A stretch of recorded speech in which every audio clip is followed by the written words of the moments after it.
Welcome to Monday Quality Talks, family. Yes, indeed. Today, Monday, the 25th of January, 2021.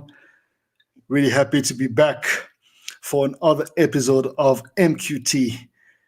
Today is the 13th episode, and I am extremely happy to bring to you all, ladies and gentlemen, queens and kings, a very dear friend of mine, a healer, a musician, a mogul. She's worked with some of the greats in the game, whether she was doing back office stuff for Bad Boy Records many years ago, or running her own company, an independent record label, and also working on so many other ventures. She is a woman of multi facets, uh, beautiful soul, and it is my utter pleasure to bring to you indeed today, tonight, this afternoon, wherever you are located, my dear friend Nicki Monty, all the way from ATL, Atlanta. Yes, indeed. Nicki, what do you do, my sister? How are you doing? Hey, how are you?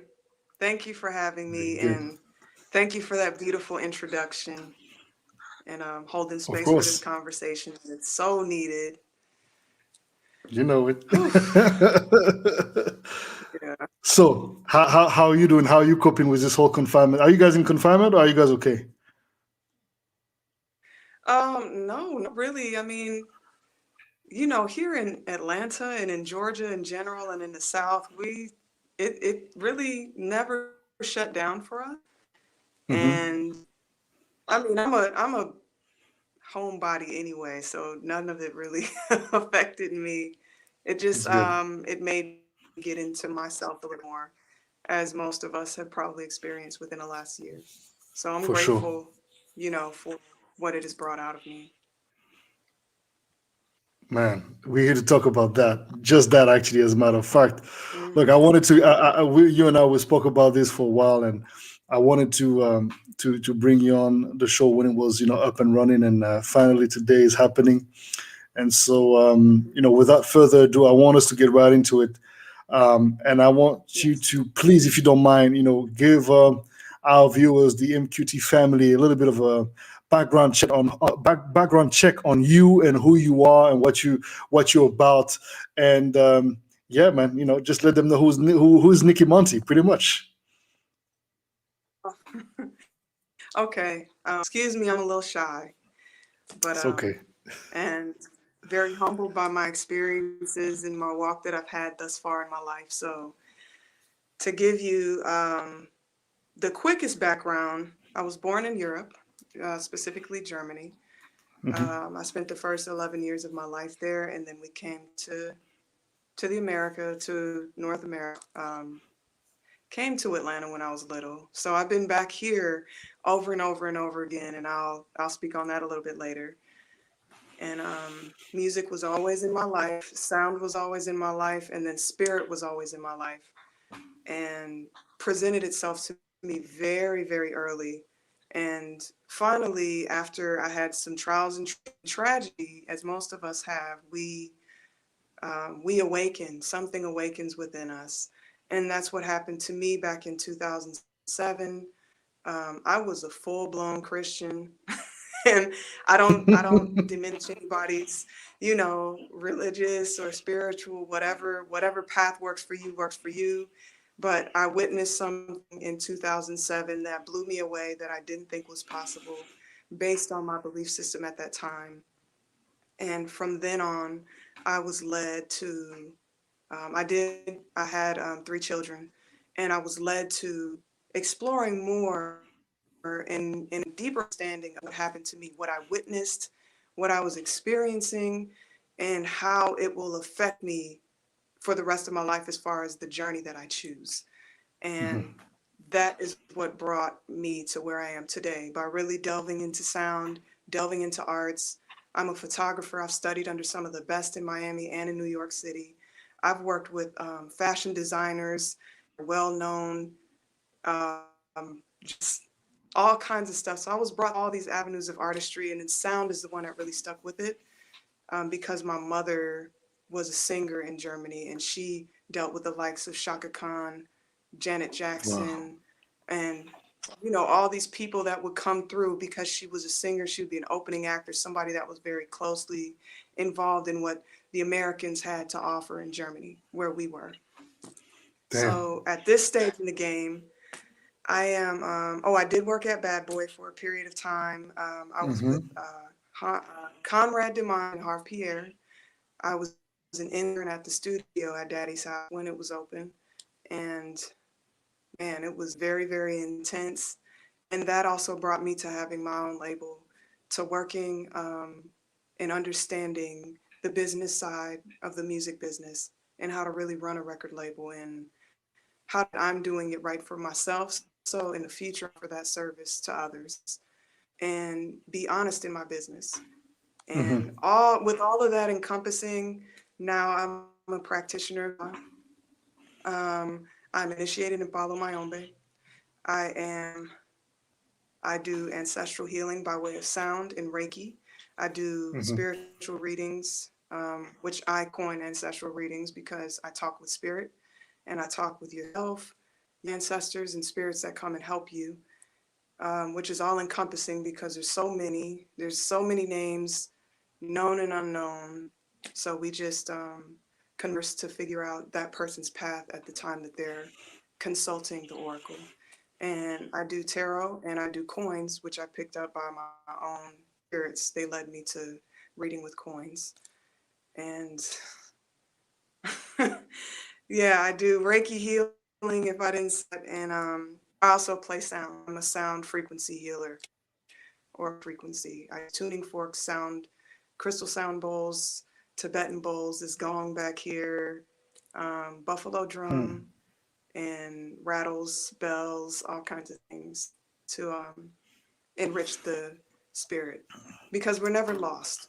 It's just, life dulls us, society dulls us, and then we reawaken to the, and there's so many different avenues, but my avenue is sound.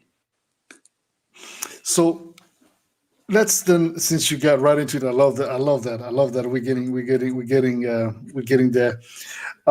Let's definitely waste no time. Tell us a little bit about the journey. How you were full on Christian, and it was your system belief, your way of functioning, and you something happened in your life. Obviously, you don't have to necessarily speak on that, but a series of of things happened in your life that led you to embrace a different journey, the one that you're speaking on right now.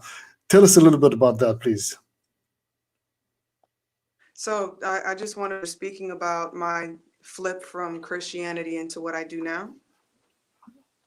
Mhm.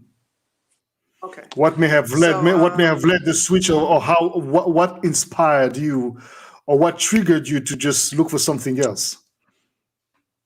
oh, somebody very, very close to me passed away, Hmm. and I saw footprints in the hallway, and I wasn't the only one that witnessed that. So I was 3 months into having a child, my second child, and I said, "Whoa, I do y'all see this?" And it was my mother and my sister. We were all together in New York City, and we were all very sad and upset. And next thing you know, we wake up in the morning and there's these footprints going up the stairs, in the hallway, stopping at each of our doorways, clearly running around back and forth. We just vacuumed that night before, and we were like, shit, this is different. So, Yeah. with none of us ever witnessed anything like that, um, and just what was happening with my daughter at that time and what was affecting her based on what I was seeing and witnessing and how we were both experiencing the same emotions, even by way of breastfeeding. Like when you're emotional and you have a child, it's obviously it kind of falls onto the child or they feel what you're feeling. Hmm. So it was so intense and so real. And I said, okay, let me go ahead and explore a little bit more. So just doing research and then moving from New York to Cleveland, back where my family was, so the healing process can begin. I had 4 long years of just studying. I studied all of the art that I do now. I studied music, I studied photography, And I felt like I was going nuts because of the things I was doing. It was like something you would see in a movie that somebody psycho and obsessed would be doing, but I really studied everything. Yeah. And once I figured out how to do this aspect and that aspect, then I said, I need to heal now. So just by being led by spirit naturally, I come across the name Obatala. Hmm. And I actually am in the process of venerating Obatala very heavy right now in my life. And Obatala, I always say, which is a figure or a deity in the Yoruba tradition, both Mm-hmm. Lukumi Santeria and in traditional Nigerian Yoruba, Mm-hmm. the tradition there. And when I came to the explanation, I said, "Oh my God, this is like me right now, trying to be calm and cool, and all the details that it spoke of. It just made so much sense to me." And also, in conjunction with that, I came across Native American spirituality. So that was put on the back burner until I had a full understanding of Ifa and and of Obatala and all the deities. And I was thrust into it in 2013 in such a heavy way. It was like when I came to Atlanta in 2013, the day I got there, my good friend's father passed away, and she was wearing all white, and her good friend who was in Olorisha and Ianifa was there. And it was like, all Because right, we're it starting. is, if you don't mind, and I'm not cutting, but it is important to let people know that the color of a batala is white, right? So Yes. especially if you're being initiated in the rites of a batala, you have to go. I believe there's a whole year we have to be wearing white, right? Oh, it's not even a In It's the in the Lukumi rites of Ifa, in the tradition, Lukumi, yeah, Lukumi tradition. Sorry, you have to be wearing white. yes. Please tell us more on that, because obviously not many people know about this, and it's very interesting how you transition from your Christianity to this more authentic or traditional. Actually, not authentic, real authentic traditional African belief and spiritual practice.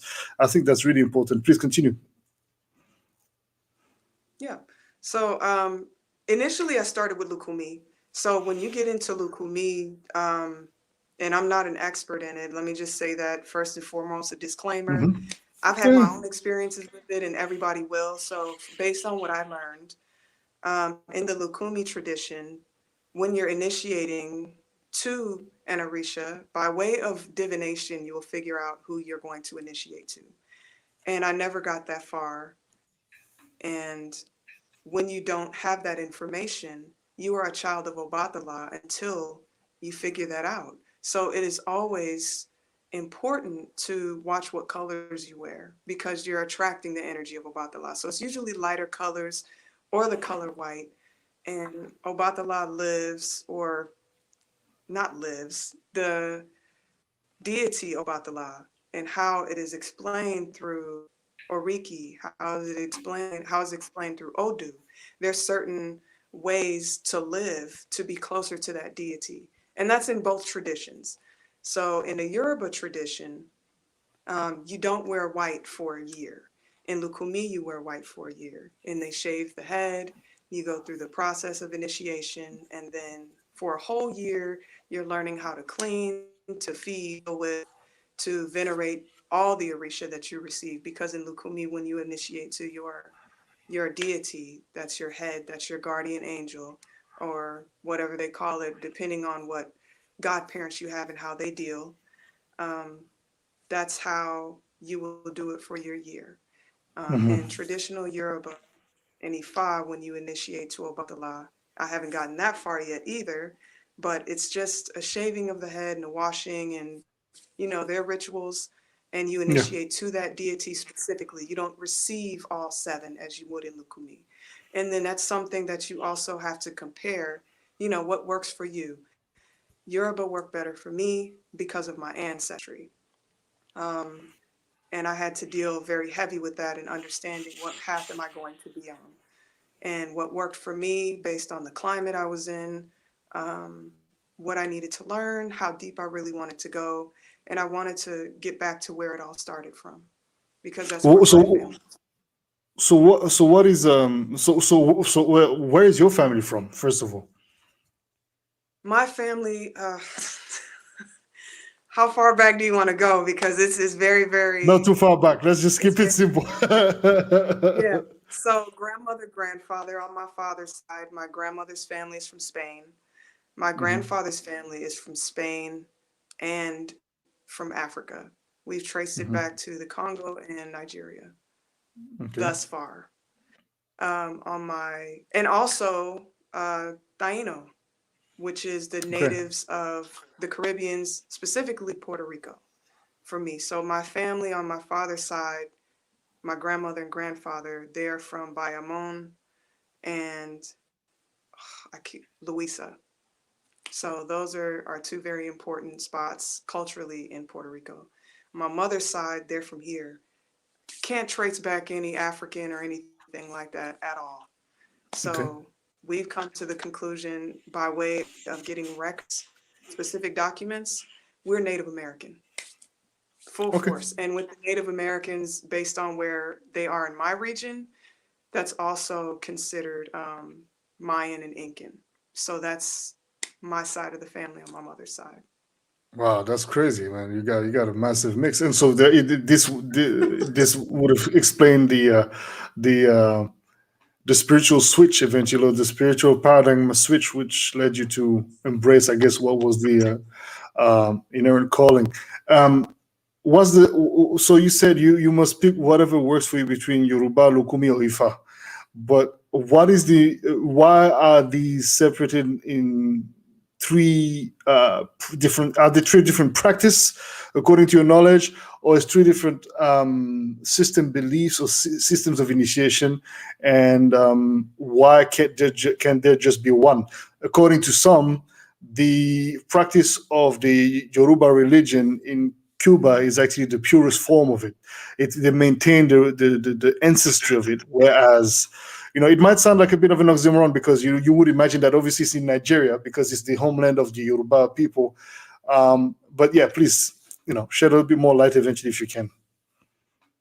Sure. So, in again, it just depends on your research. So, Okay. my experience was not the most healthy. And based on my research and also the synchronization of Catholicism and Christianity, I just felt it real deep in my soul that I did not want to venerate or worship deities that are I associated feel with you. a religion that have Hmm. done so much to my people. And there's something in there that just angered my soul. And I get why it was done, but with our understanding now, we don't have to anymore. And with the Europe tradition, everything Islam has infiltrated, Christianity has infiltrated, which is why at this point I'm really doing a lot of serious deep research. And I have a great Babalawo or an Alua, which is a priestess of Ifa, or an initiate of Ifa that is practicing divination and doing clearings, cleanings, which what we call Ebo, to specific deities when they open a reading and ask for something so they can assist you along the way. I know it sounds like a lot, but trying to break it down as quickly as we can. No, no, no, because it's important So because this, there's a system belief there's actually in obviously uh, um, uh, engraved the idea that these African practice, spiritual practice, which are the original practice of our people, um, are to be considered as black magic, voodoo, which voodoo is a religion in the first place, and black magic this, black. It's like it's very darkened as far as how the colonialism portrayed it, and it stayed, yeah, unfortunately. yeah, it's when you look at religion and how it has so many rules and regulations, that's why I was just pushed away from it because I've experienced a lot: Jehovah's Witness, Catholicism, different sects of Christianity. Um, what else? I studied Damn. Islam for a little bit. I mean, Seventh Day Adventist, Pentecostal, Baptist, you name Damn. it. Anything that was in this Bible Belt that was happening, atheism. Like I studied everything, and just again research based on experiences. So if the things that didn't happen to me didn't happen, I don't know where I would be in my thought process. But in 2020, when we got shut down and I lost my jobs, thankfully, because I'm thankful for that, because I was able to delve into my craft and really study and research. I'm so thankful that I am where I am today and that I had those experiences. So um, by way of my life having so many um, things that just were thrusted on me based on my parents' beliefs, what they wanted me to experience, I came to my own conclusions. And I'm still a student. I'm always a student. I'm ever learning. I'm always open to learn what people have to share. But, I'm studying. I'm always studying. So Let's I see. don't take for granted anything I've learned thus far. So this will, since you're not taking anything for granted, and you've been kind enough to explain to us your understanding, your practice, and give us a bit of a background of how you got where you are now. Um, I really want to hit into the thick of it, and not that we're not already doing that, but I think that you know um, I feel you. I think that there's a topic that I touched on last week with my guest Natalie Sade and Keisha. We sat down, we spoke for about 2 hours and 30 minutes on relationships with self and with others, and lack of self love, etc., etc. And you and I, we've had plethora of conversations on the art of loving self, and how to truly honor the divine in you, and what does it even mean. So I think it was, first of all, very important for you to do what you just did, which was kind of like laying things down for people to understand that, first of all, you're a constant seeker, you're curious, and you're educating yourself constantly and consistently in order to not be closed-minded. And I think that's really something that is important, instead of sticking and staying sort of like glued to belief system that eventually don't allow you to truly experience the full potential of whatever you're trying to get into. And so now the woman that you are now, because we're fast forwarding a lot of things, obviously, but when you look at the woman you were, I would say 5 years ago, and the woman that you are now, and the progress that you've made in your own spiritual practice, making your mistakes, etc., etc., or just experiences, what is your relationship with yourself, first and foremost? How did you build the relationship with yourself to get where it is now? And what would be some of the practice you may suggest? Oh man, that's a really good question because right now I am loving the shit out of me for real, wholeheartedly. And even when I was coming on the live, I was looking at my face like, oh man, I gotta get this together and fix my hair and all this stuff. And I'm looking at myself like, I'm good. I feel good in here in my heart. I have good intentions. I'm walking very heavy with spirit, and I've set myself up for success by going Hmm. deep within myself when I had the time last year. And with me being a mother and pushing Mhm. through and allowing my children to come on that journey with me, Hmm. man, like I am proud of me. I am thankful that my spirit woke up. Like, And what happened for that awakening? Because even though you explained the transition from your Christianity, being a full on Christian, to then having this spiritual awakening, and having to deal with the anger that your soul felt every time you was exposed to this, you know um, l- reading or lecture or perception of what spiritual should be according to the westernized perception of it, to then finding your way, um, and and then now you say that you had time last year to really sit down with yourself and get even more in tune with yourself. So this goes to say that it is a constant and consistent work on yourself. It never Yes, stops. definitely. And where I started, because I was in the grind, I was doing my music. It was burning me out because I was working two jobs. And when I finally got to sit, I had no distractions. And since the tragedy came upon my family in 2007, none of us really had the time to heal. My mother was Mm, working, my sister was in school, my daughter. I had to put everything and push everything back. And unfortunately, and fortunately at the same time, I learned how strong I was by not cracking in society, how strong my mm, mind was, but mm, also how weak I was when I wasn't choosing to face that, when I mm, did have a moment. So um, I would wake up in the morning and I'd say, what am I doing today? As of March 27th of last year, what am I doing today? mm. And some days I would cry, some days I would write, some days I mean, depression is real. And I don't find comfort in talking to people such as psychologists or anything like that. I feel that, I'm sorry, I'm getting some healing yourself starts with yourself, and then it starts with the community that you surround yourself with. You can't heal yourself without surrounding yourself with people who want to see you succeed. And I lost a lot of Please, friends please, like please, that. please, please, please, please emphasize on that. Can you repeat that again? People need to, please, if you have a moment, take a pen and write this down.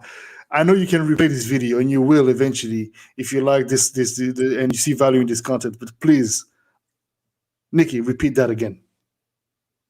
Yes, you The can't healing heal part. yourself.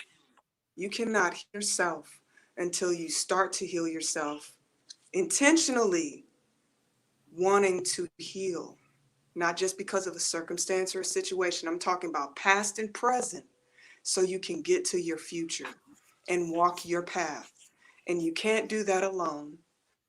You need to surround yourself with people that want to see you succeed in everything. So I lost a lot of friends. They dropped to the wayside like trash. And they were trash. It's simple as that. And But I looked at everything that was that's around a me. bold statement, because most people would say, "Oh, you shouldn't say that." Why, for example, this observation? And before you answer that, please let me greet everyone that's in the chat right now. We have Master Electronic. What's going on, brother? Annie Lassie, thank you very much. Thank you very much. We hope that you're enjoying this content. Jerry from Whoop, thank you very much for joining in. Emmanuel, comment ça va? Christelle, itatananye. Tatiana, how are you doing? Komeke, Shaka, what's going on? Kotazo, grand frère Paul, tangananye moksinge. All right, yo. All right, all right. Now that I did the rounds of hellos and greetings, beloved, continue, please. About the friends and Wait, how say you that recorded them. again. So why saying that they were trash? I mean, I get why you're saying it, and I think that's what most people say. But then there's also a mental attitude that says that they were just not aligned with where you were going at that time, and they served their purpose up to the point you switched. Or is that That, just yeah. too much sugar coating, and you just want to call it what it is? Look, I mean, I don't know if I can curse. I curse like a sailor. I'm No, trying no, to no, be as kind yeah. as This possible. show is Yeah. 18 plus. You can't cuss. Go ahead. Okay, cool. I don't sugarcoat shit. Like, I Hmm. know what people were in my life at that time based on where my energy was, and I attracted certain experiences so I can get here. That shit was hot, energetic trash. It was soul sucking energy. It was energy that I did not I appreciate now because I've had master teachers that have taught me about me, how to love myself based on what they were doing by not reciprocating. I had people that were in my life that didn't want to help themselves, that would go to drugs and alcohol and not want to do the work. And then I noticed that I was also partaking in alcohol and watching them succumb to their fear they're not wanting to heal by Hmm. having liver issues, by having lung issues, and all these different things. And these were friends I've had since my childhood, like high school, college, um, record label days, meeting people through the club and traveling. And I just didn't want to deal with that shit anymore. I said, I'm not there. I don't want to deal with that. And by seeing where people were, I knew where I wanted to be. And this is not the energy that was needed for me to continue to prosper and succeed based on what was required of me by what spirit has demanded Hmm. of me. Because I have my walk and I have my path. And with me being the age that I am now, Hmm. now I can really sit back and look at all these years of experiences that I really didn't need to have, but I learned so much and I've gained so much wisdom and clarity that when it was time for me to reflect and go in for myself, I said, yeah, I've been around that. I don't need that. I don't want to attract that anymore. I don't want it. I claimed it and it was done because I was ready to take those steps. And I'm good with that. I have a handful, two, maybe three friends that I can really talk to, Hmm. and I'm okay with that because I have plenty of spirits. I have plenty of ancestors. I have plenty of eguns and all kinds of beings that come to me now that assist me so that I can assist others so I can do the work that I've been put here to do. And everybody can't walk that walk with me, and that's okay. People come for a reason, a season, or a lifetime. And with me People come having that for a reason. clarity, Hold on. People come for a reason, a season, or a lifetime. Yo, yes. punchlines. Yo, Nicki be dropping them punchlines. People come for a reason, a season, or a lifetime. All right, 1 second. You say you got,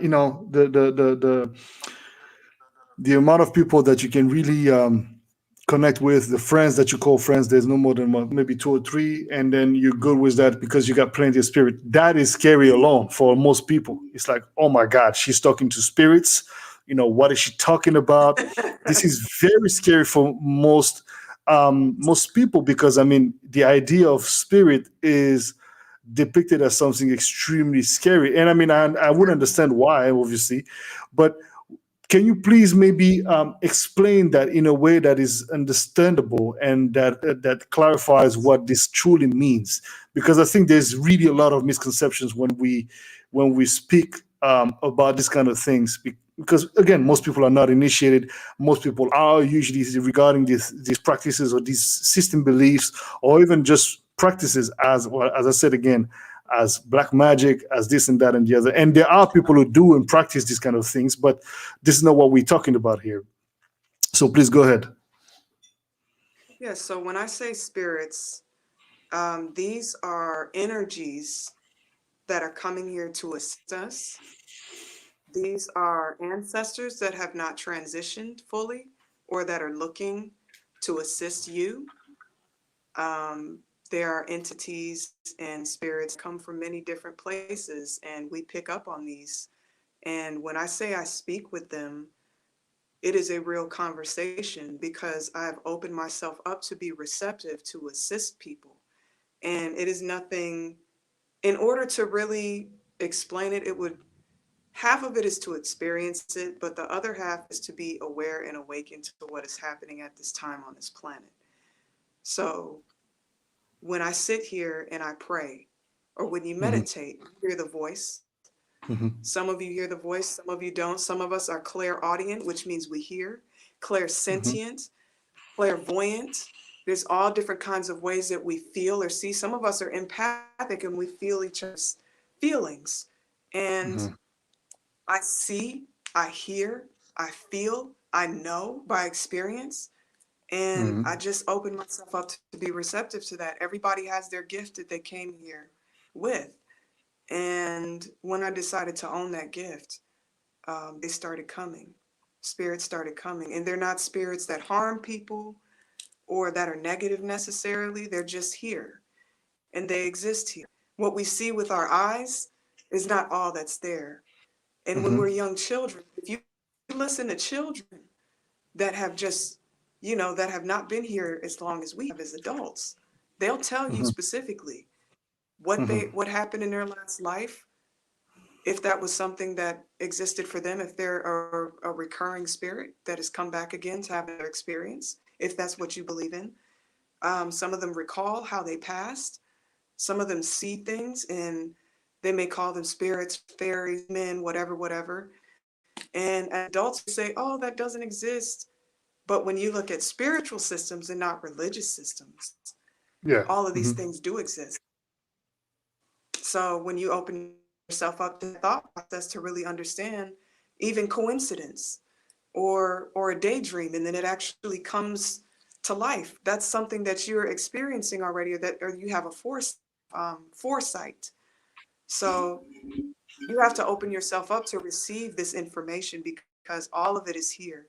And most of us, if all of us, have the ability to access it, we just run away from it because we don't understand it. And the only Yeah. reason why we really run away from it is because there's no understanding, or we've been brainwashed into a system that prevents you from actually seeking the real truth that's out there, which is we are spiritual beings. Our bodies are vessels. The energy that holds this body together is our spiritual energy. And without that, we're not here. We don't exist. We have consciousness. This is Mhm. where this energy sits. I mean, we're seriously, I mean, when I think about my body and I think about my spirit, even when I look at myself talking, I'm like, man, I'm experiencing this right now because Mm. I know what it's like to be outside of my body. I know what it's like to have a serious dream and feel like I'm in there and wake up and it feels like I had a 10-hour workout. So It's interesting I because just most have people that also, I think, have access. this. Not to cut you, Nikki, but most people have these experiences, but they don't associate them as such in such ways and use such qualifications to actually express or explain what they perceived through this. You know, as you just said, for example, sometimes you have this feeling that you're outside of yourself, and you can look at yourself doing something or experiencing a situation. Just for example, like an accident, right? So if you look at the accident coming, there's a sense most people who have had accidents, it's like time stops and they can literally see things happening to them, but they are not there anymore. Um, or something that's about to happen to them, and they're just like pushed in a completely different environment from that accident. It's like, you know, and they come out of it like without a scratch on their bodies, and it's like they some of them were very who because it's almost like there's a documentary on Netflix about that, about life after death, right? Is there such a thing as death, you know, and is there such a thing as, you know, absolute nothing after you're gone? And I mean, my belief is that, of course, not. And however, it is indeed complex. But when you have these kind of experiences, when it's like an out of body experience, you know, you're quickly checked back into reality. No, no, no, but come on, man, that's your imagination. But why would it be my imagination if it's something that I actually felt and I experienced? You know what I mean? It's like society and the systems in place are willingly shutting people down for expressing or even just being vocal or verbal. And as you just said, it starts from childhood. That is a deep wound because as a child, you're being stripped away from something that you know is real to you, but you because you don't know how to express it.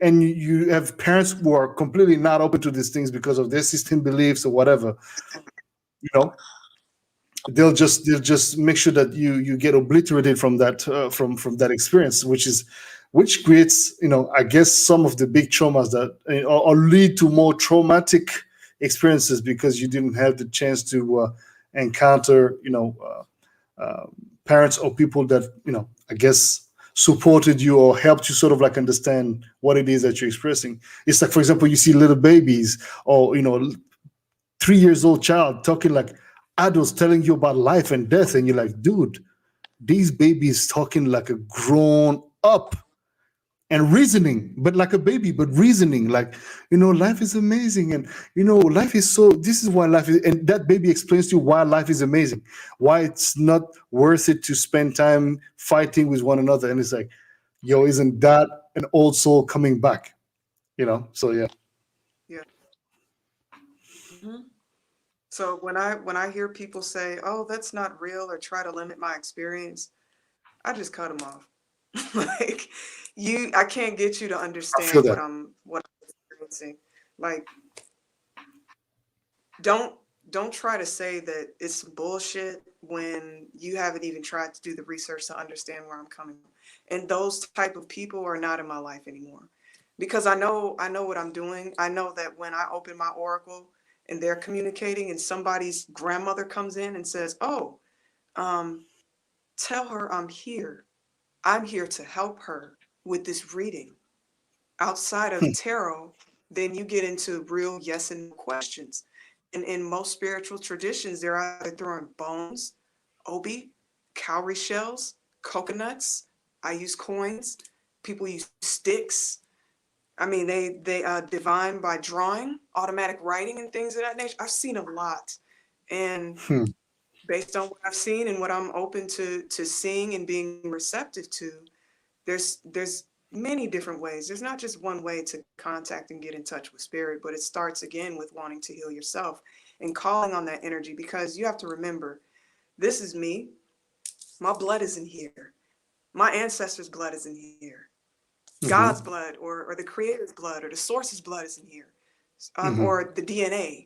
Mm-hmm. So all I'm doing is accessing what's in there by Mm. meditation, by sound and frequencies, things that I know that will help me access myself, because Mm. nothing is really outside of me. It's already within me. So if I don't do myself justice by trying to find out more about me and that assistance, then I'm doing myself a disservice.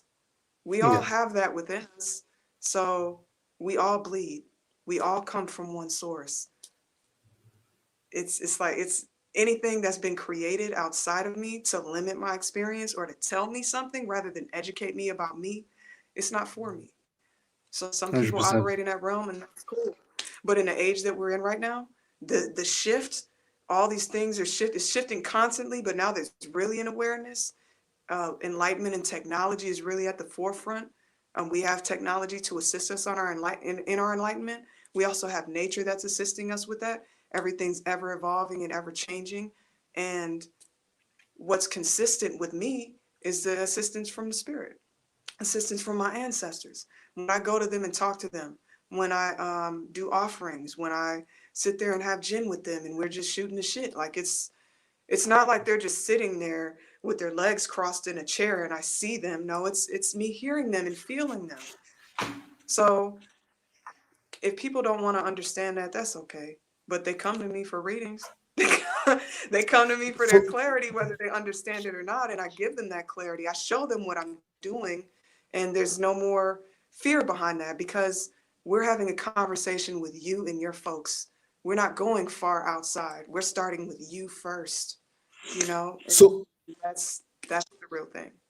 and, and before we close this chapter and move to another part of the conversation, I wanted to then um, emphasize a little bit on the sort of like similarity but yet difference in terms of speech and use of words and systems that are put in place. For example, if you're looking at Christianity or the so-called monotheistic, system beliefs where there's only one God, and obviously there is one. There's one source. There's one creator. There's one God. Yes, but it's almost like there's a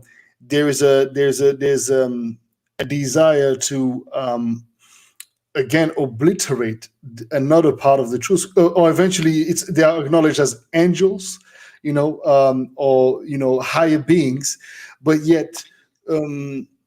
When there's spiritual talks within religious approaches, there's always these clashes between spiritual people and religious people, right? To put it very simple, what I'm trying to say is like, Right. religious folks and spiritual folks, there's always a bit of a clash, and yet religious folks consider themselves to be spiritual. What is your understanding on that? How would you eventually, maybe shed a little bit of light on the difference, or if there's no difference, is what is it? Why is there such a clash whenever, for example, someone like you speak the way you speak, and encounter somebody who's completely, or better yet, how would you carry that message along if you were to talk to the Nicki of 15 years ago, who or 20 years ago, who was like a Christian and there was nothing else but whatever she was taught. Well, 20 years ago, I was actually looking into this and I was led to another system which was Wiccan. And I was studying What is that. that? So Wiccan is a tradition. It's people would consider it traditional witchcraft, but it's really about venerating the earth and working with earth spirits. And Okay. I mean, I didn't get into it much, but I like the way that the work that they had in their books and by way of speaking with people, the work was very like everything you have access to. So picking herbs, um, putting them together and creating a potion so that you can have success or happiness or things of that nature, Hmm. understanding the energy of the moon, burning So candles those at things, certain times. so those things do exist, and very importantly for a woman, what's the connection? But hold on. You haven't answered my question. You're taking me far now. Hold on. How would you carry this message across to 30 years ago version of Nikki who was not into these things, who had no maybe some sensitivity to it, but was just not ready? How would you carry that message to somebody who just has no connection and is completely scared of the mentioning of all the words spirit and this and that? How would you carry the message? No, there was a I have to explain this because I want you to understand that it was only a small point in my life where I was right, Jesus, Christian, God, Holy Spirit, Jesus, the Holy Trinity. That was it for me. And that was when I got like right before I got married and then had my first child. And then when I had my second child, they kind of cut off. So I always was connected. I remember seeing things when I was 10 years old. I remember having spirits tell me where they were from because there was a castle up the street from where I lived in Heidelberg. And there were all Hmm. these myths and mythical things and stories that were told about it. And I had my interaction with spirits from that castle. So it was always something. When I got to America when I was about 11, 10 or 11, that's when the focus really came on. That's when I was baptized into the Mormon faith. It was that was when Damn, you had quite the journey, Catholicism, yo. You had quite the you know, journey. Oh yeah, my so god. that's when Mormonism came up front. My grandfather was a Baptist, he was a deacon, and he assisted the church very heavy. And then when we came back to him to see, to live with him for a year and a half, that's when Mormonism, I was like, oh, what's this? Oh, we baptize the dead and we do this and that. And I said, oh, this is interesting. And then there was the Book of Mormon. And I was like, and then I asked real questions like, how can this person talk to God and see this, and that? But in the Bible, it says this. And then the questions started to come up. And that's when I started seeking outside of Christianity and all these different sects. Okay. So it's always All been right. there. But it was never me being away from it. It was just I learned this, I didn't like it. I learned this. Christianity works. Okay, cool. My husband's cool with it, or my ex-husband's cool with it. All right, I'm cool with that. Let's keep moving. And then the things that were happening in my marriage didn't reflect the life that I wanted to live. And then I had to think a little different outside of that. So the thinking was always there. The idea of spirits was always there. I was always curious. I always wanted to know more. I just didn't have a teacher. I didn't have somebody to Hmm. assist me in putting my focus and studies into a specific place and space. So with the assistance, I'm being brought to where I am today. Wow, man, this is amazing. It's amazing. So, but still, you haven't told me how would you carry that message to somebody who is not. Oh, here we go. Tatiana said that moment. Here you go. You have a fellow ex Mormon sister, I guess, since you're no longer. Oh, exactly? How would you and I find it amazing that actually, by the way, we have people from so different system beliefs and religions and practices logged in with us right now or watching this maybe as a replay, and they may be like, yo, what the fuck are y'all talking about? This is some scary ass shit. You still haven't told Yeah. me talk to me, tell me. So how do you explain to me these things if I'm completely unaware? I understand that, yeah, you're by questioning what was going on in your life, your marriage, and etc., and the occurrences of all these very terrible things that happened to you eventually along the way made you question a couple of things that led you to search and find, your way to here, right? Um, but let's say I'm still not convinced, and obviously the idea is not to convince anybody, but it's just to reassure and sort of like let people know that there's no need to be scared. How would you? I mean, I guess you can say that don't be scared, but is there? Do you have any pedagogical approach to the whole thing, you personally? Everybody is different, so the most difficult experience in for me having to explain that to someone was my great grandmother's first cousin. She was 102 when she found out that this is what I was practicing.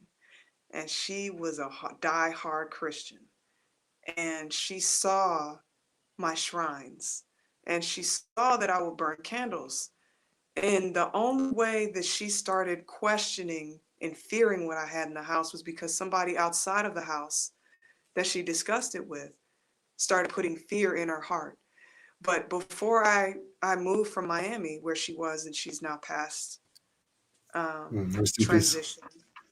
Yes. No, rest in paradise. She's she's Man. good. She's really good. She actually comes to me often. We were just on a bike the other night in my dream. I was like, oh my goodness, you're here. But to explain that to her, I actually talked to her about it. And Mm-hmm. because we lived around so many Haitians, she was able to understand the concept of what I was doing. But I Mm. had to really dig deep in her and say, Auntie, this is what I'm doing to get my life right. And if you witness me having better experiences in my life based on my prayer, based on the assistance and things that are happening around us that are not happening at this house, but outside of us, um, I I just want you to be more open. And I want you to understand that anything that I'm doing in this house or with you or around you is to uplift and benefit you. And there were things that were happening to her health wise. Spiritually, she started seeing more. Um, and my daughters were experiencing things in the house, and spirits were Hmm. waking up. And she couldn't explain things. By I would by ask her spirits waking questions. up, you talking about her? I mean, your spirits in the house, as in you as humans, as persons in the house. Your spirits were waking up. That's what you mean, right? So that we get it Yes. clarified. So Okay. because I was connecting, because I got initiated, and things just started waking up, and she started seeing her husband or feeling his energy on the bed because she laid on one side and her husband laid on another. She started to feel this pressure in the bed with sleep, and she'd wake up saying, "Oh, he came to visit me last night. He was in here. We were Wow. having a conversation." I said, "What?" And I said, "Do you have this often?" She said, "No." And I knew it wasn't her time to go yet because she was still functioning at 102, still cooking her own meals and walking around. And but only when people implied and induced fear in her by conversation, then she started asking questions. And I had to explain it to her very hard. And with me being with her in the house and assisting, taking care of her, it's like everybody left.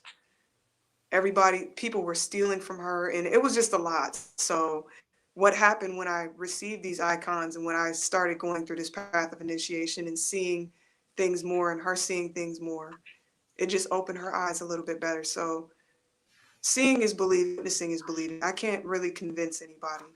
All I can say is this is where I was before and this is where I am now. And it's not Hmm. by doing all kinds of crazy things that you see and hear about. You really need to just have a conversation with me, and I can explain to you my life or what and how spirit has benefited me. And then That's exactly the for answers that I wanted to get you to come to, because okay. I obviously I know the answer, but I wanted you to answer it because it's important to let people know that, you see, you can't. The point is not to convince anybody of anything. It's for those of us who have embraced different paths based on our experiences. Some people got even deeper. And there's no right or wrong way of going about your spirituality. You have to each their own, and as long as it works for you, good. But it's like if you find that you're being limited in your practice and you feel limited, there are alternatives. It's just that you gotta break the chains, this mental enslavement of the system within which you've been raised. I mean, you don't have to, but if you want to, it would help you, because only through that, I guess, you're able to unlock the full potential of your being, and you're able to fully be, not only the human that you are, but the spiritual form of who you are. And I love what you just said, and because now we sort of like, I think, pretty beautifully looked into the initiation part. Now let's go into the practice of things. There's a conversation that you and I had a couple of days ago, I believe, on the phone. It was days a week, well, a couple of days ago, and we spoke on the necessity to self-preserve, the necessity to value yourself, and we were talking about how people tend to, you know, um, be so futile in the way they approach sexuality, in the way they approach the interaction with others, not even just in a romantic way, but just as humans. How things are so reduced to the most superficial approach. Speak a little bit on that, and maybe, you know, yeah, you spoke about the moon, and the divine feminine and the divine masculine, and all these. What do we mean by that? What does it even mean? Divine feminine, divine masculine. What does it mean to be in accordance, or in balance with the elements? And why is it important to um, honor who you are, so that you don't get mixed and mingled with energies and people and experiences that may very well ruin your life if you're not versed, or not even in practice of any form of positive spiritual awakening, without going too far. Sorry, that was a long ass question, but I know you got the point. Well, let me start with this, and then if I don't answer or give you a good explanation, then we'll circle back to it and break Hmm. it up a little bit. But the first thing I want to say about that is, this past weekend I was in service with my teacher, and in service I mean not just my teacher, like amazing women that have sat under and at the feet of amazing women that have recently transitioned, that are elders, master teachers in the community, that have led people to ministry in many different forms of ministry, not just through the church, but just life. Hmm. And I feel like this whole month, or maybe even, I don't want to, be a forecaster and shit, but this year, I feel is the year that women awaken their own energy and their own power. Not necessarily feminine energy, but just owning who they are and their walk spiritually. And with us doing that, the men will also be called to heal themselves. And that's what we did all weekend. Men are suffering, and I want to say that before we even get into the divine feminine, Please, because please, please, please, speak on we that. can't Speak on be that, sister. Preach, yeah, we mama, can't preach. we can't be feminine, and I can attest to that. Um, it's been a long journey with me being a woman, Hmm. especially in America. Like, this is a rough walk. I don't know if it's all of Western society. I left Europe when I was young, and even when I visited in 2018, it was just different. Mm. When you come here, it's a constant fight, bombardment, single ladies, let's be independent and shit. And we don't work that way. That's not the way the Yeah. planet works. That's not the way plants and animals work. We work in duality. We have to have balance with that. And if we as women don't own our healing, the men are going to keep running around going crazy trying to figure out, where do they stand. We need to own our Hmm. feminine attributes, and men need to own their masculine attributes. We have to come down as a collective and really speak on that. And that is also the village mentality. Who's going to step up? and take ownership for us to fucking heal. Like, I'm so sick of this conversation, but it's so needed. And I can't stress it enough because I have brothers that are gone because there was no balance in the household. There were no men that stepped up. My mother has her own issues. Um, I'm dealing with family ancestral, like not curses, but just things that have transitioned down the line that Yeah, nobody no has chosen doubts. to deal with. So Yeah. I have to own my shit because I want better for my daughters. So I'm a thug, you know that? I'm, I'm a thug. Like, you know me. You You're a know thug for reals. I'm 10 toes down. If somebody wants to say something, I'll reciprocate very easy if there's a problem. But I also Is there feel a that I problem? yeah, for real. If there's a problem, I will address it quickly the way that it needs to be addressed to diffuse the situation quickly. And I have daughters, so I have to think about all these things. And when there was no masculine energy, when there was no balance in my life, I had to be that person. I had to bring out that masculine, dominant, strong sun energy in my being so that I could protect myself first because self-preservation is the key to just existence. But then also now I'm looking at my daughters to preserve their minds and their bodies and their spirits and make sure nothing outside of themselves taint that because they're children and they're innocent. And you got me fucked up if you think you're just going to come over here and distort my children's view, their purity and my walk and how I'm fighting for that because there's Hmm. no male balance. Because I mean, immediately these women are looked at as prey. And Yeah, if you don't hold yourself up to a certain standard, then you're just beat down. And I think because 100%. men haven't had the opportunity to really delve into this is what I needed. I didn't have a father to show me how to be a man, but you should be held accountable because you're an adult. And if you seek to do more for 100%. yourself and your family, then you should then you should take those necessary steps. And when you choose to do that, then the woman shows up and says, "Hey, brother, I'm here to help you," and vice versa. So we really have to own our healing. And as women, we're always doing that. We're always seeking, how can I do better? How can I be better? We always want to be better for somebody else.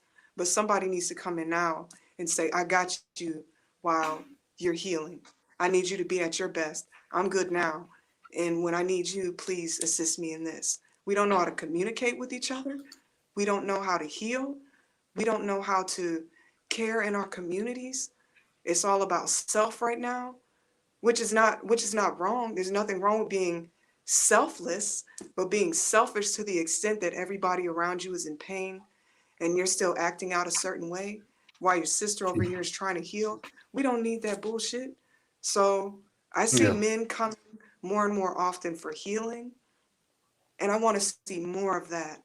And when we circle back to what we were speaking about last hour, um, that's why I continue to do my spiritual work because I am holding myself accountable and I'm saying, yeah, I am this way, but I'm also willing to help you. And when someone comes to me, they come when they're ready because I don't Hmm. have time to pussyfoot and sugarcoat shit. Like, we're going to talk to your folks. We're going to know what's going on. We're going to talk to them directly. If you're fucking up, they're going to let you know. And if you need to Hmm. do something, you need to do it. Period. That's how I talk to people, and that's how I talk to men now. Like, I can't sit here and have conversations. You think I'm pretty, you like me. Okay, cool, that's cute. I have my shit over here What's at up? home. Besides you putting it down in the bed with the big Glock, what else you got? Because yeah, that's nice. But what else you got, brother? Yeah, No, it's like I, whatever. I can put it Like, down in the bed. I don't need yeah, I don't need any of that energy coming to me right now. Where I stand is this is how I'm traveling on this plane. I'm having these experiences. I want you to heal, but if you're not ready, don't come to me. And if you're coming in a space of healing, just like three men just came yesterday. They're like, "Hey sister, how you doing? I wish I would have known about this before when such and such and such," or this one brother, he was 32 years old, very sweet guy. I mean, he was talking about seeing children in caskets and getting stabbed, and his mother Yeah. not loving him, and putting a gun to him when he was trying to address the issues that have affected him since childhood. Like, people just, they're walking around here in pain. Yeah. Where is the space for people to heal? And where is the space for our men to heal? I'm not saying that I don't need healing too, but No, but I mean, you it's said a something that's cycle. very We all true. work You through said it. that for women, it seems that, not to, sorry to cut you, but it's just to emphasize on what you're saying. Uh, um, I think that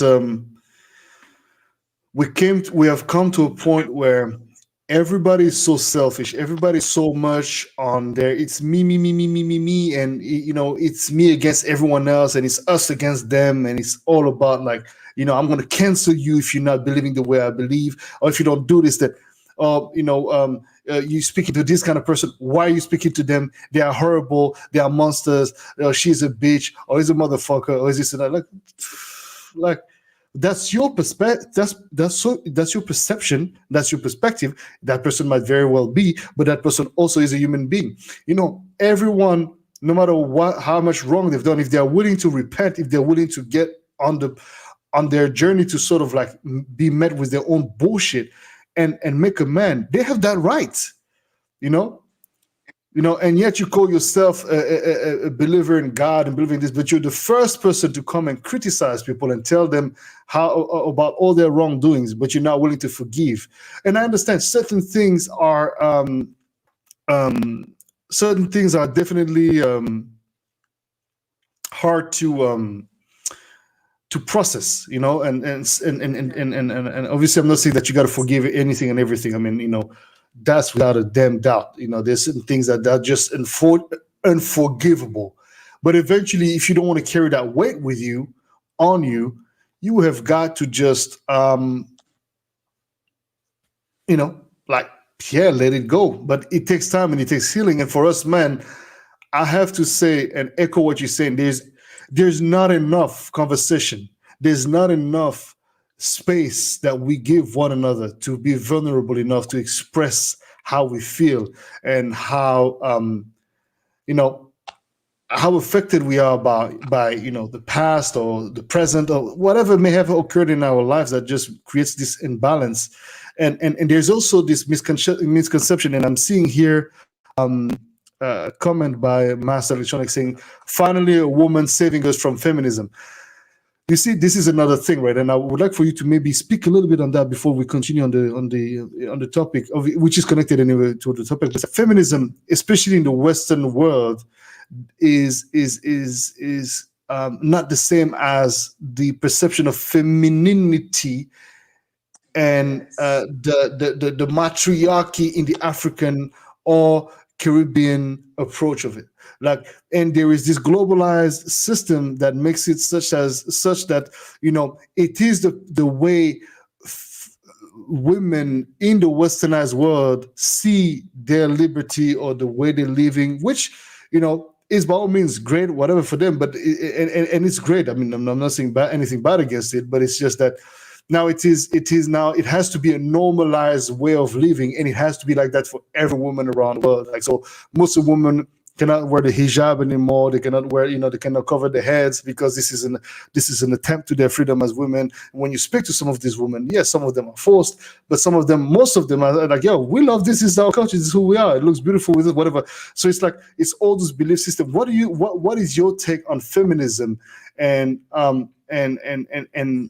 how it is perceived, and how it is also leading men to feel castrated and frustrated also deeply, because there's a point where you don't even know what you can do as a man or what you cannot do. Like, if you kick it to a girl a certain way, oh, he's harassing me, oh, abuse, oh, this, oh, that. But it's like, oh, maybe I got your signal the wrong way. You give you another example.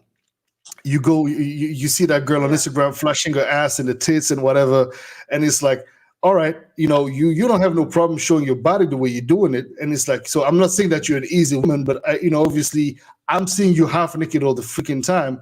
So I'm kicking it to you because I like you, And so I'm not being, so let's say the guy is not being like, disrespectful. It's actually being very correct. Oh my God, why you got to be such a weirdo? Like, you're an Instagram fan. I've heard these stories and I've seen these stories, and I'm like, what the fuck are you acting like he's a weirdo? Because this is the very type of people, and he might be a very decent person, or she might be a very decent girl, or maybe not. But these are the people that you are looking for their clicks. You're looking for that clickbait. You're looking for that attention. So I'm mixing these things a little bit here, but I wanted to go a little bit large, so maybe you can focus and narrow down the conversation to, what's your take on the whole thing, on feminism, and Well, yeah, I don't really know because I don't get into titles and shit like that. I try to focus more on where I stand with it now, how it has affected society from what I've seen since I was a child. Seeing my mother get divorced, seeing that separation of a father in a household, seeing how it drove my mother to work day and night so that she could provide, seeing her struggle bring money home. And it's just, I'm thankful that she had the means and the way to do that, because I know in other societies and other countries, women don't have that opportunity. And I'm very grateful that, where I live, a woman can do that if it comes down to, a lifestyle change based on divorce or based on tragedy or something like that. We can't fend for ourselves. But the idea of just wanting to do that and not understanding that there is a way to live with men, how to interact with them, how to present yourself. I look at my ancestors' pictures on the wall at the shrine, and I mean, they didn't take no shit, and they dressed in dresses, and they knew how to make sure a man was in his place when they presented themselves to him. And they were beautiful, strong, um, awesome women that worked, but they also had a husband. They also had, and if their marriage didn't work out, then they moved on and they kept going. But what I noticed is that one thing about feminism is the main thing about it should be to empower women, not to dismantle the family structure, not to praise the fact that I'm a woman and I can do whatever I want. Anybody can if they have the skills. It's not about gender, sex, or whatever labels you want to put on it. It's about balance, and then again, we keep coming back to balance. Um, I can't really, I don't know. I know that I've had my instances and issues when I would dress a certain way and people would approach me a certain way. And, for example, can you explain? Can you trying, elaborate a little bit on that? yeah, like, okay, say for example, I lived in Miami. Everybody's walking around in a little sundress. A little something, That it is. flashing that bow tie. Yeah. But can't do that. But you can't do that in Cleveland. Somebody's going to run you down. Hey girl, hey, all this stuff. And it's just different. So it's knowing your environment, knowing where you are, knowing how to interact with people, but also being strong in yourself and your energy. And again, you come back to what you want to experience in your life. So if you know you're somewhere, um, just hold yourself to a certain standard. It's not always about clothes, but just understand that, just like when a man is sagging his pants and I can see his drawers and he's trying to talk to me, I can't do that. I can't, I'm sorry. I don't want to see the crack of your ass, your drawers, your balls. I don't want to see any of that. I need you to present yourself in a certain manner because I'm a woman and I'm a mother. And I let them know straight up. And I'm with, I have my partner here. And it's like we get these questions a lot, like, oh, are you with her? What's going on? Blah, blah. We're so comfortable with each other and we can have regular conversations. But you see the people, even him, he sees what's out there and he's like, man, I don't understand what's going on with this. It's not just the idealism that's come from people creating these words and these ideas. It's also what we're exposing ourselves to, what we're feeding ourselves spiritually, mentally, psychologically, physically, emotionally, TV, media, all these different things, sounds and frequencies, what we're exposing ourselves to. It's all these things. So that again, it also comes back to the healing, you know? What you put in your body, your temple, is what's going to exist. So not to Hmm. say that you are what you attract and all that. I say I create my experiences based on what I surround myself with, what I want to become, what I want to experience.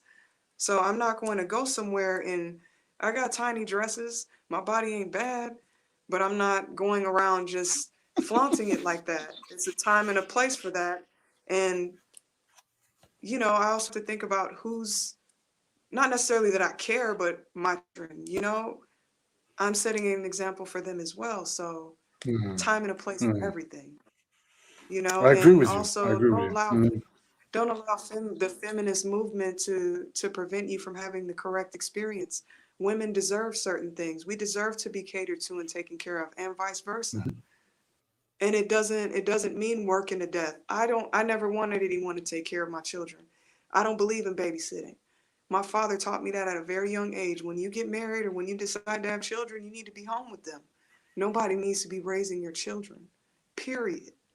And everybody can't afford that opportunity, but you should want your family and you to be the first person to teach your child. So you don't have all these issues coming into the house from outside influences. It's like Hmm. it's so many different things. Like I can go on, and I don't want to run on about it, but the feminist movement, there's negatives and positives to it, just like anything in life. There's a duality behind that existence as well. But Yeah. if we really want to heal as a people, we really need to understand what our roles are and how we need to be within that role, so that we can manage each other or assist each other in the But I think lives that that we're walking. the problem but that concept for you and me and some of us here, and those watching, some watching, it makes absolute sense because you know how to go about that. But the vast majority of people don't even know what you just said. They don't even know how to even begin to fucking understand what this means. It's like I'm having sometimes conversation with people and I'm like, well, oh, I'm feeling bad. Okay. What are you feeling bad about? Well, this and that is not going the way I want. Okay. First of all, how do you take? Well, how about you take some time to just breathe? Why the fuck would I breathe? Because if you don't oxygenate your brain, and if you don't take a moment to just breathe, because all you do is just like staying in pressure and tension, your body does not have a moment to relax and give space to your system to just recuperate a moment. So take a deep breath at least 3, 4 times. Let's try that. Oh my God, that's ridiculous. Well, bro, it's not ridiculous. Like, trust me. Come on, man. Let's try this. Okay. All right. How do you feel? Start yawning. Oh, damn. Yeah. I don't know. Yeah, it's weird. Okay. All right. Whatever. And it's like you gotta baby step them into this thing, and it's like it's so discouraging. So especially when you see people with the potential and you see that they have it in them, but they're refusing to embrace anything that is outside of their system belief. Just like, for example, women and men who want a good man or a good woman, or whatever it is that you're into. But yet, when they find that, they automatically freak out and want to go straight towards the very thing that they despise the most, which is a fuck boy and a fuck girl. It's like, yeah, that's at least that I understand, that I know how to function with because it's the fuck world I know how to deal with because I don't feel worthy enough to be with this type of woman or this type of man because I don't love myself enough. But yet, I need to look good because for me, loving myself is about the looks. It's about being on flick. It's about showing my guns, my tattoos, my booty, my tits, my whatever, how thick or how fit I am. Like the perception of self love itself is completely busted. Please emphasize on the topic, my dear sister. Go ahead, go ahead, go ahead. Jump the science, Nikki. Yeah, so I was going to ask, if everybody thinks about when was the last time they had a good cry, or when was the last time they Ooh. were actually able to sit with somebody of the opposite sex and just express themselves. Please, These are family, the type things. in your answers. Type in your answers. Interact here, yo. We need to see some interactions. By the way, Keisha sends his blessings to you, Sister Nikki. It's Oh, like your hey, blessings to you, Keisha, sis. what's up, brother? Yeah, So, man. Yeah, when I think about my last cry, I mean, I cry often. I'm not even gonna lie. I'm an emotional person, but not to a fault. Just I don't hold back when I express myself anymore because I feel that whatever joy or whatever sadness I'm feeling, I need to let it out. If it's with a stranger or anything like that, if someone touches a nerve and I feel blessed and compelled to express myself, then I do that. And I think that when people think of self love, you're right. They do think of things outside of themselves. But when I Yeah. think of self love, I think about all the things that I'm doing to set myself up. You know, I Hmm. I like getting my nails done and my hair done and my feet done and waxing and you know I'm at the dentist and I'm getting new glasses and contacts and stuff and Hmm. I'm taking care of my outside shell, but you have an aura. You have energy outside of yourself. You have energy within yourself. So how do I expect to even make this look good when I don't even feel right on the inside? You are a reflection of who you truly are inside. Whether So you if want to that's let what it you be if seen you're or not. yeah, if you're utilizing outside tools to make yourself feel better, when you take it all off, you're still yourself. So how can you sit there and say, "Oh, I feel good." If someone has to even say that, or "I look good," "I'm good. What do you mean?" I hear that a lot. "Oh, I'm doing all right about Hmm. money and this isn't everything can go tomorrow." I've experienced that. I've experienced having millions of dollars in a mansion to being homeless and pregnant. So it's like I've Mm. experienced both sides. So trust me, when someone comes to me and I ask them real questions, and when we get down into it, they get scared to answer those questions because they don't want to look within themselves. And you can see that. And it's Hmm. not something spiritual, it's common sense. So when people are out here searching partners, especially where we are right now, you have to ask the right questions. What is your skill? What's your Yeah. life skill? What's your social skill? What skills can you bring to me at this time? How can we combine our skills and make something really happen? I'm thinking about a tribe. I garden, I do spiritual healing, I know a little bit of first aid, I have military training. Okay, so what do I need to come outside of me to assist me in making sure that we're all secure? Because people are crazy out here to do. They're thirsty and they're struggling. And if somebody tries to do something, then I know what my skill is.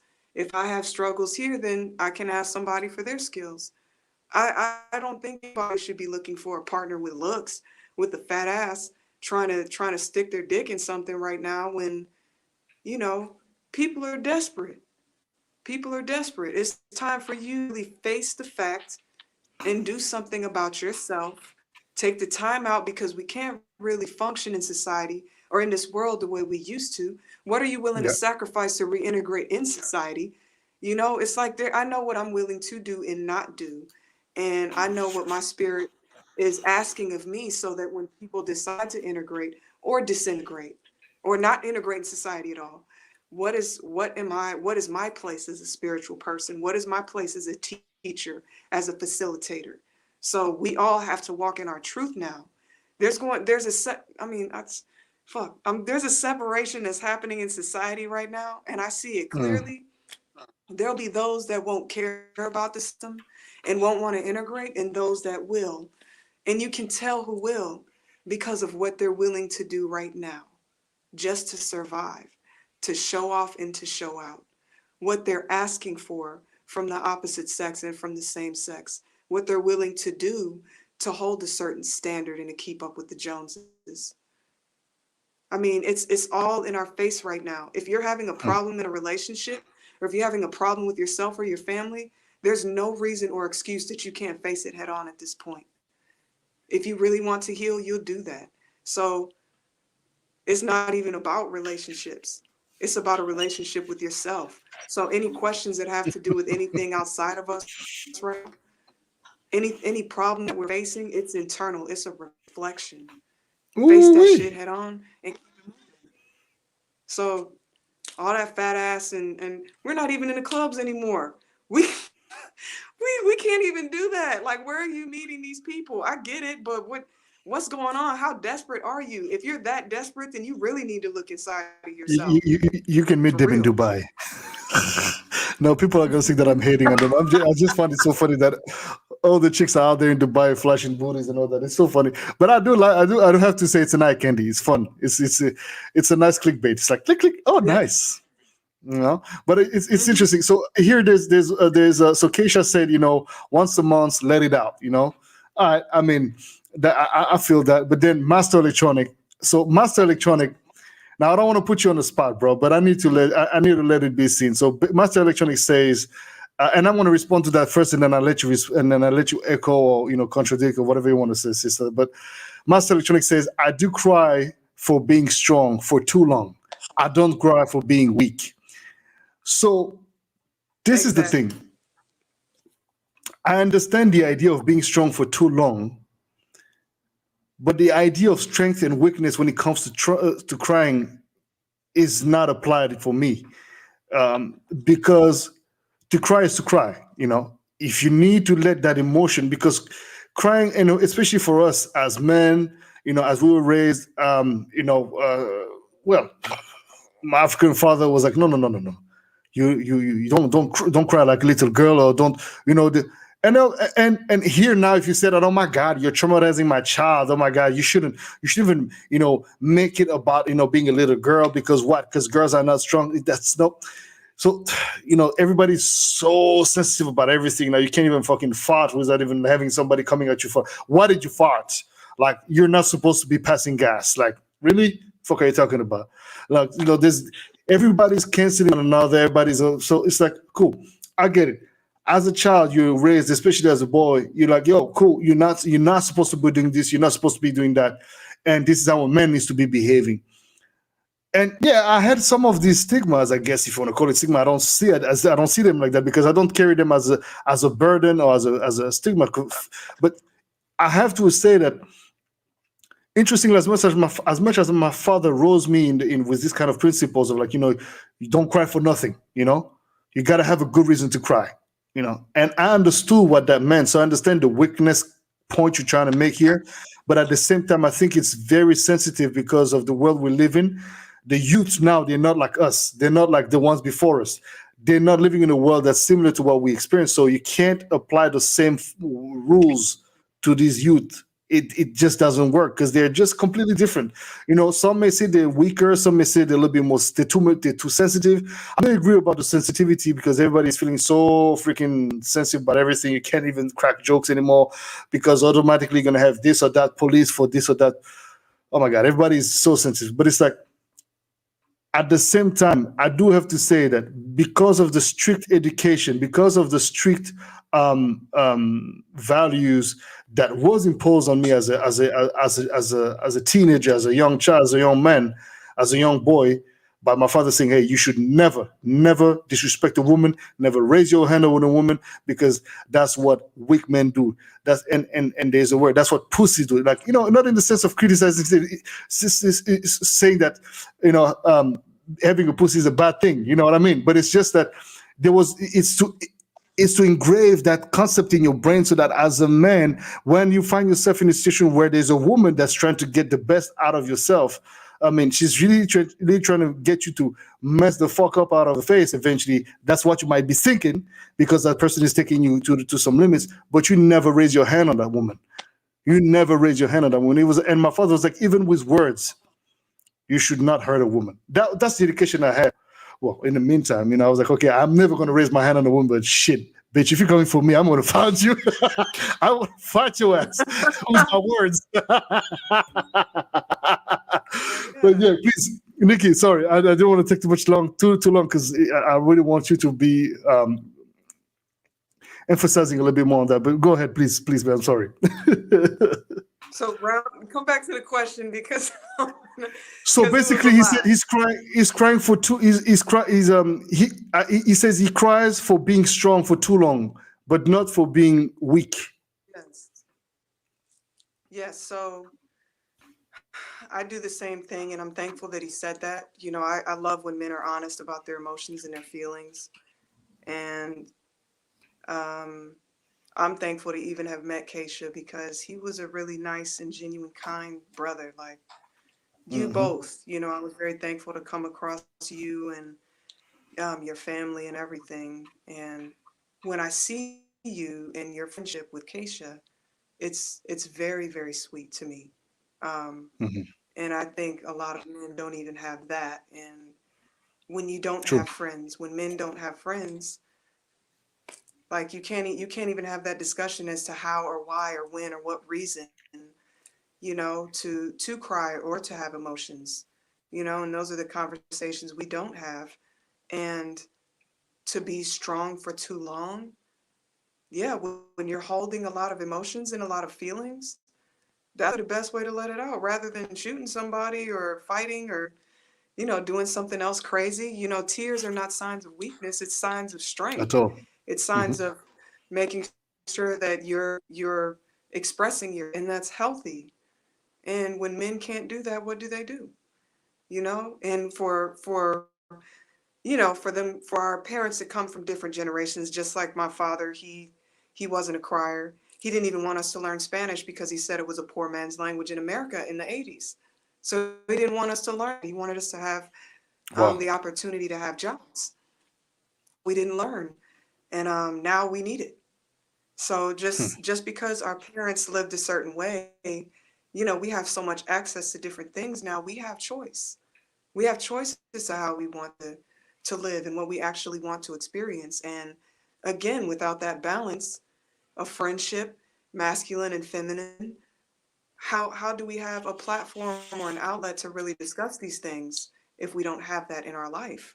And for someone to actually open their heart and themselves up to you, or whatever experience you're trying to have and express, if you're not in a safe and healthy environment to do that, then Hmm. you're going to keep walking around with that baggage and frustration. Whether you cry to somebody or with yourself, or even look at yourself in the mirror and express yourself, or scream, or break a Hmm. glass. Like Hmm. sometimes we just need to do that. So it's okay. Like I've held my own baggage. I've held my own tears. I cried so much in 2020 when August came. I said I can't cry anymore. Not about this. It's been 13 long years. I can't cry anymore. I have to respect and honor that part of my life and allow myself to grow from that and not live in a state of depression and to live in a state of fear and prevent myself from having happiness. So it's like, How it's do a you do that? choice. How? Oh, you just answered my question, because um, well, you and I, we spoke about the fact that I experienced depression, or at least I acknowledged for the first time, really, that I experienced depression towards the end of last year, and it was a very weird, very strange feeling to even acknowledge that, because I just thought I was depression proof, that I was so strong that I could handle it all, and that it was because I've been so used to, not necessarily because, for example, me, I have a incapacity to cry easily. It's very, very difficult, even in the most uh, yeah, complicated times. It's hard for me to cry, but put me a freaking Disney cartoon or something like that, I'll cry like a baby, because that's the only moment I'm able to release tears. It's funny, but it's like that. Um, and so depression is indeed such a vicious and sneaky thing, because it's like it really got deep. And for the first time, I had to take a very mild antidepressant for about a week, that a doctor gave me. It helped, but then I was like, oh, no, no, no. First of all, I don't like medicine, so I just took it for a week, and I was like, it's in my head, everything is in my brain. I have to trigger myself to just switch the state. So, do you really think that this is a power that resides in you, or it is somehow facilitated by external influences, or the absorption of, maybe in this case, that I went through? But again, I would like to put, quote unquote, a little parenthesis here, because I already had the ground of somebody who's positive by nature. So going through that, maybe I had a little bit more facility. Would you say that because you had this resilient self in you, this resilient personality, it helped you fight or get out of depression after 13 years? Or do you think it's a remnant thing that you have to always check yourself? on and making sure that you're not falling back. What is your take on it, on depression, and how to heal from it or eventually live with it? Um, I live with it, because I have my good and bad days, and who doesn't? I have high Hmm. highs and low lows. I've had traumatic experiences in my life like many people, and the way I deal with it is my own path. And it's a depression is a battle, and it's one that I have chosen to fight. And it's something that has come up deep rooted from childhood. There's things that have happened to me that I still am addressing today.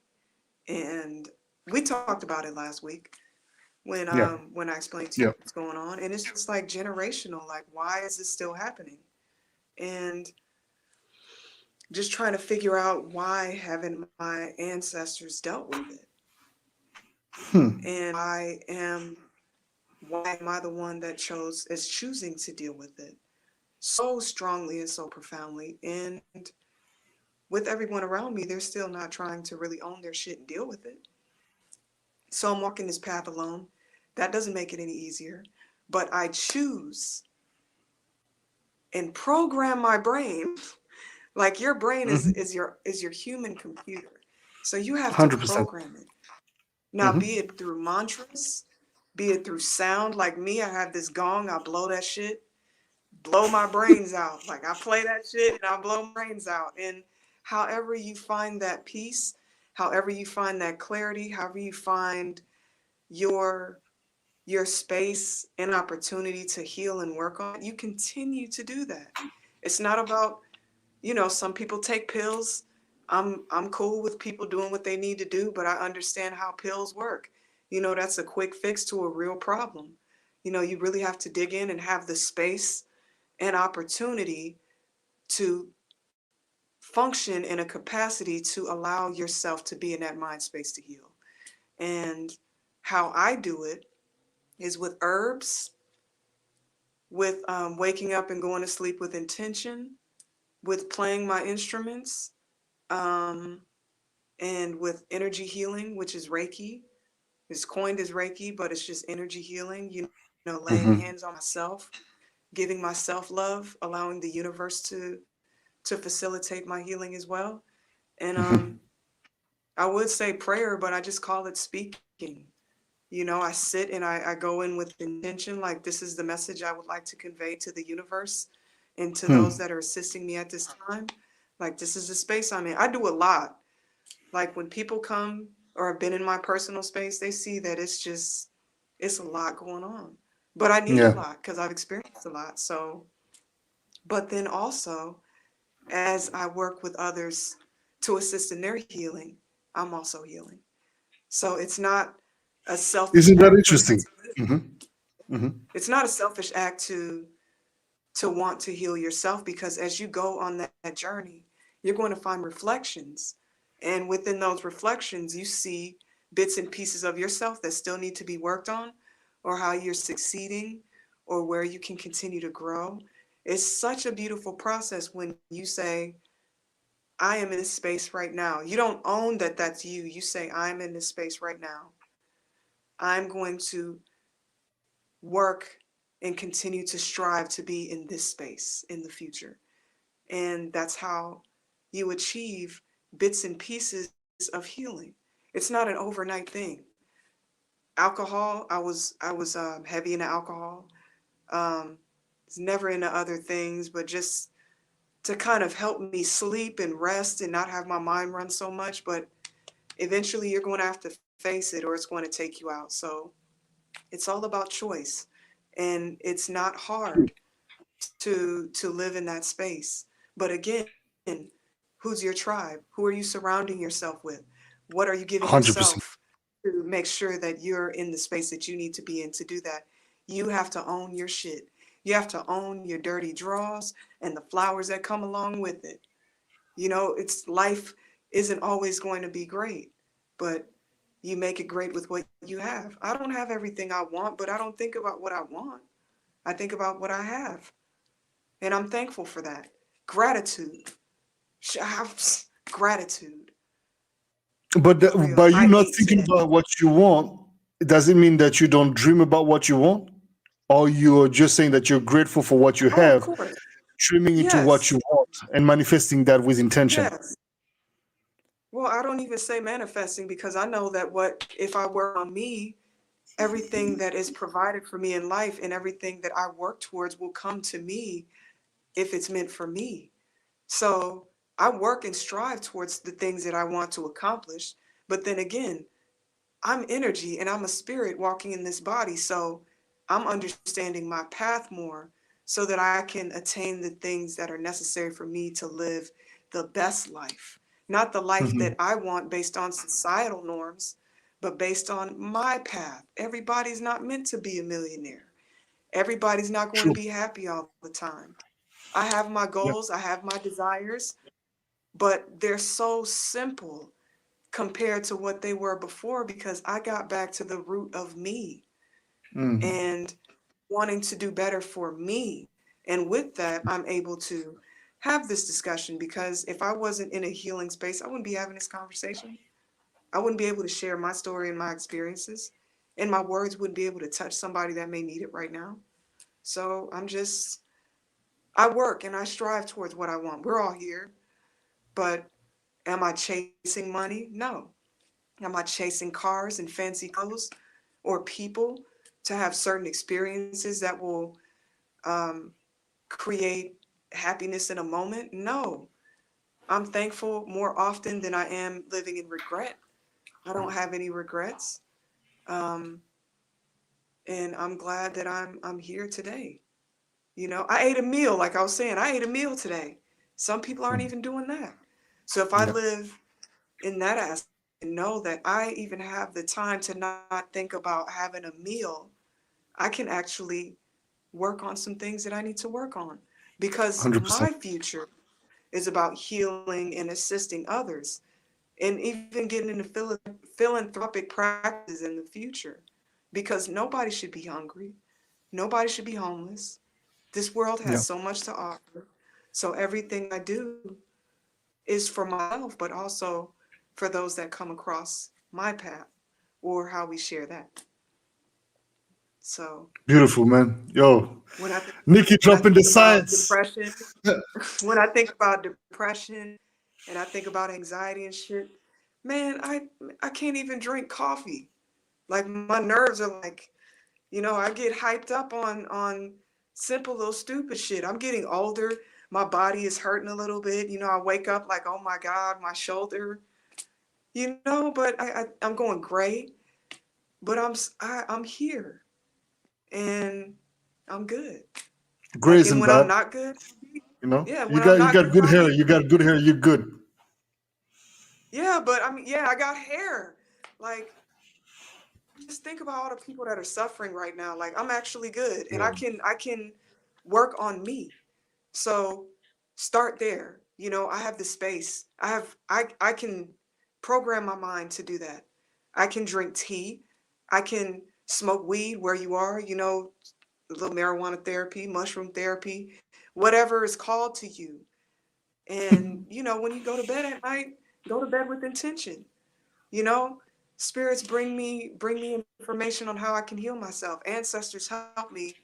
Grandma helped me, grandfather helped me.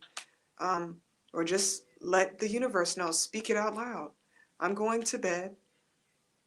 I need information on how I can, make my life better.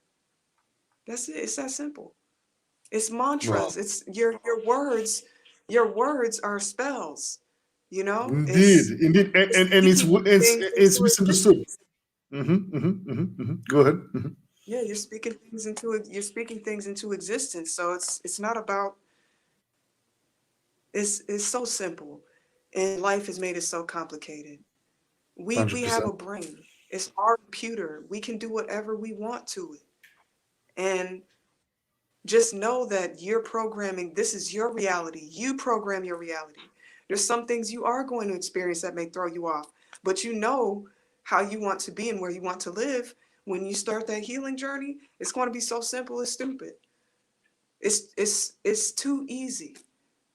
Things don't have to affect you like that. Yeah, some places are war torn right now. They're still surviving and thriving with little to nothing. Yep. So what is your excuse? Yep. At this point, what is your excuse? There isn't one. If everything cuts off tomorrow and we got to go to the woods and wipe our ass with fucking leaves and forage, we're going to do that. Yeah. So how are you going to live in that aspect? How are you going to live through those tough times? That's what brings you to the resilience and the true healing. While you're going through these difficult times, you keep pushing and Mm. understand that if people are around you and they're not wanting that for you or not striving for that themselves, they got to kick rocks. They have to go. No Mm-hmm. excuses. None. Stop fucking yourself over for real. Like it's easy. It's real easy. And What is with my painful little is fluff to like go ahead. Go ahead. uh-huh. Sorry. Go ahead. Go ahead.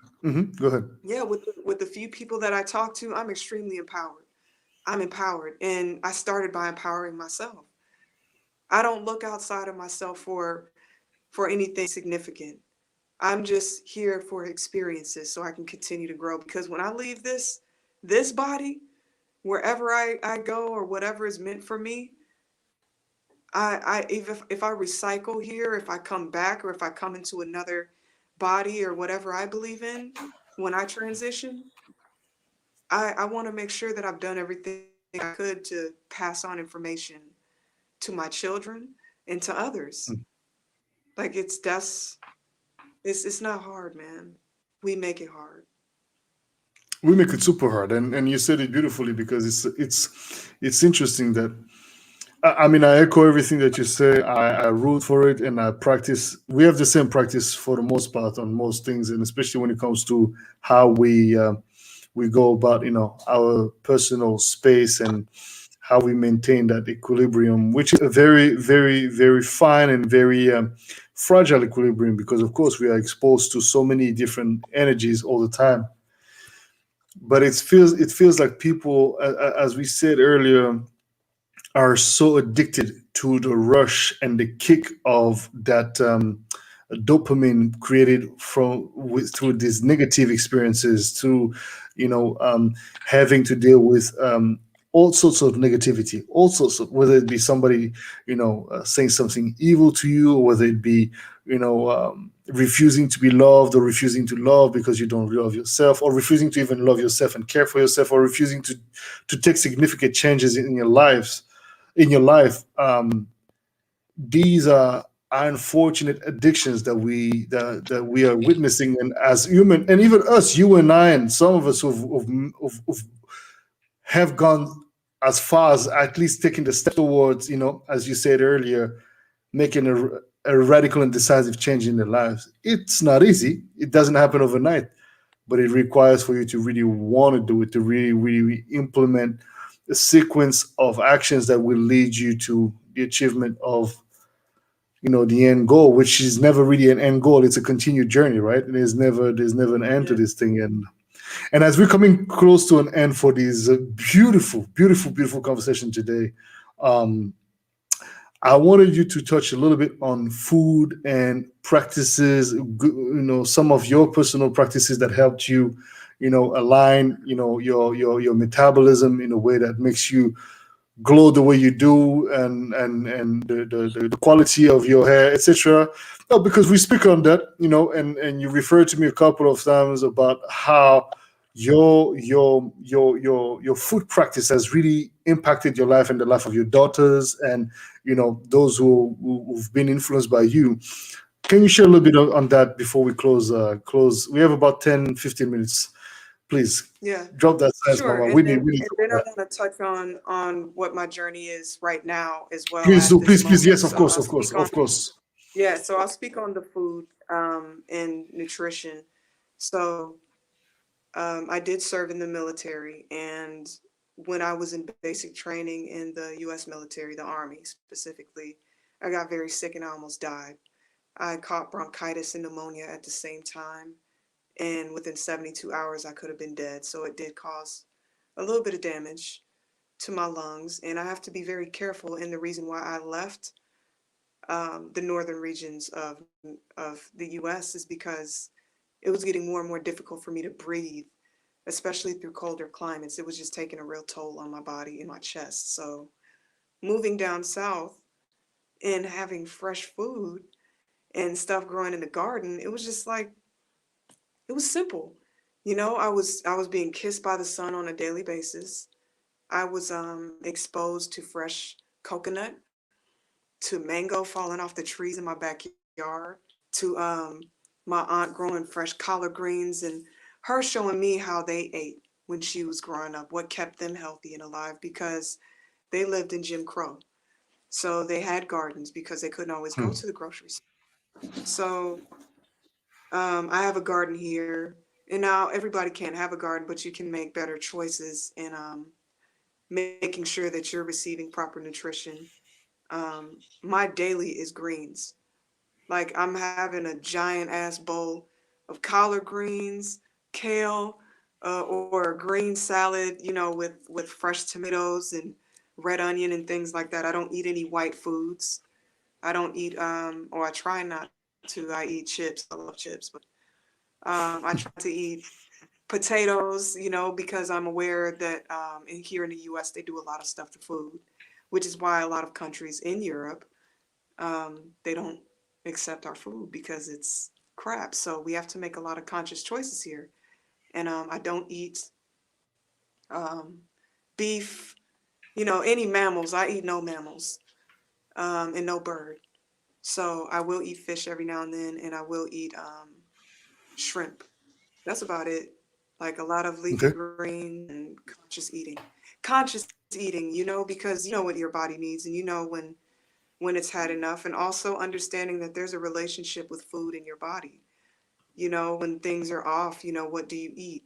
I eat a lot of pineapple to help with my chest and eliminating mucus and digesting, and mango for happiness. Because it does help. It boosts your serotonin, and Hmm. it also helps you sleep. And then scents that I like to smell, because I do have an eye problem since I was a child, so I can't see very well out of my right eye. And so it's as if my other senses have enhanced. So I like to smell beautiful things and understanding a little bit about essential oils. Lavender is very relaxing. Rosemary is good for upliftment and also prosperity. Um, yeah, like amber is good for love and uplifting your emotional state. There's so many different things that we can do. It's just what we're attracted to. But when you eat right, your body responds to that. And electrically, you're programming yourself to receive different experiences as well. Because even the food has energy, Hmm. and what you put in your body is very important for you to be able to live in the environment that we're in right now. So, Hmm. everything coexists and is given to you. Even in our backyards, we can forage and find out what's native to our land. So what's around you, eat during that season. And I mean, there's so much stuff. I could go on with this for about an hour, but Yeah, yeah, no, we just would healthy have to do another water, talk just on lots that, of but fruits yeah. and vegetables. Yeah, lots of fruits and vegetables, good clean water, sun, fresh air, ocean, um, Mm. and relaxation. Like that's the ticket. I'll be 40 this year. And I mean, this is makeup, I put on makeup, but I keep, I've maintained the same weight for about 15 years. So, even after my pregnancies, I got up to like 220 pounds and I'm like 135, maintaining 135 since I was 19 years old. So, I mean, this is what it is, but it's about eating right. I know things that cause mucus. I don't put it in my body. I don't do dairy. I don't do eggs. I don't do meats, except for what I said. And everything else is just, fruits and vegetables and something here and there. Good, man. That's beautiful. So, Nikki, tell us a little bit about your practice. Tell us a little bit about your business. Tell us a little bit about what's going on. Where can people find you? And by the way, please, before you say anything, family, it is very important for you to understand that these talks, obviously, I am doing them and inviting these beautiful, beautiful people, and there's going to be more of them. But please help support the artist, help support each and every one of us. I've made sure that I included Nikki's link tree in the description section of this YouTube video. So please go click on it. I believe you have the PayPal access and all that. Send some donations, a little love besides just to follow on Instagram or whatever socials may be. We also appreciate some donations, and also this show is made possible out of the passion I have for sharing my personal experience and time and conversation that I have with people that I know for the most part personally, and these kind of conversations are priceless, and of course the content here is free, and you have access to it all the time and anytime. But if you see value in this content and you see value in what is being shared here, please make sure you show some love via PayPal or whatever it may be. So look out for Nikki. The description of the link tree is here down below in the description, and also support your MQT show. It's always appreciated. Go ahead, Nikki. I'm done doing the promo. Okay. Okay. Okay. So I keep reiterating 2020 because of all the things that we all the time that we had to take care of ourselves. Um, Last year was my awakening with my ancestors on a deep level, based on my family on my mother's side here. So I am studying indigenous aspects of healing, especially when it comes to drumming, because it's the earth, it's a part of our DNA, all of us, especially when we have indigenous DNA, and it goes across all cultures. So if you're native to this planet, the drum is extremely important, and I would advise everyone that is listening and that does listen to investigate shamanic journeying and shamanic drumming, because that does assist in programming yourself to go into deeper states of meditation and having a better understanding of your journey right now. And that goes for me. Sorry, let me ask you a quick question. Yes. By shamanic drumming, what do you mean? Because shamanic, when I hear shamanic, I understand India, I understand Native American, but yet at the same time, as the African that I am, I also understand my native drums from the village back home, or Yes. that's what you mean by that. It's not applied to just one geographical, or okay, I get it. Right. Right. Because those that are considered shamans or indigenous healers, that use indigenous um, healing aspects, such as, drumming, the rattle, the chimes, bells, and things of that nature to call down ancestors and spirits to assist us. Shamanism, the word shaman does not come or is indigenous to most of the planet. It's actually, I don't know if it's Siberia, Russia, or Turkey. Don't quote me, but it's somewhere in that region. And over here, I just call it indigenous healing. Mhm. And then you have the elders that were in the communities, and they would assist people. And the drum is so important to, that's why I said those that are native to this planet, because those of us that are truly earth based, we understand what the drum does for us. It moves us in ways that we can't explain. And every culture, every spiritual culture that is old, ancient, or indigenous to this planet, they have their drum.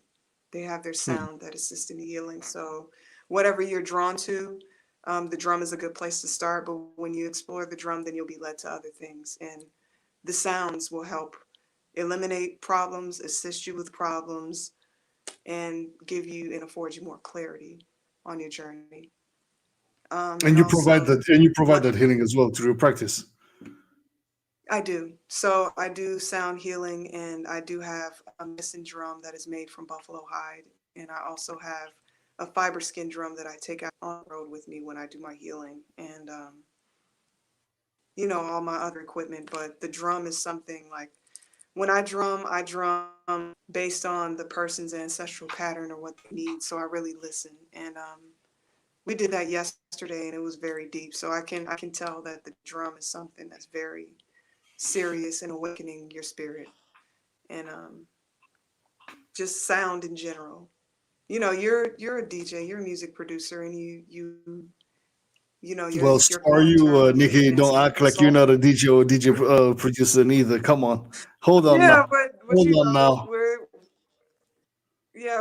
when we talk about ancestral healing, you've coined the term ancestral soul, so you understand clearly what music I does do. for the soul and how it facilitates a healing process.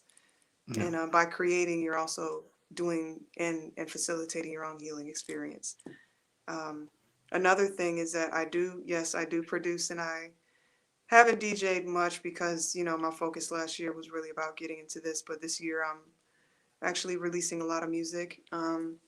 It's intention Nice. music, and it will be based on where I am in my journey right now. So I've done everything from Afro, electro, deep house, stuff like that. So I'm just a curator of musical sounds. I don't put a category on it. I can't.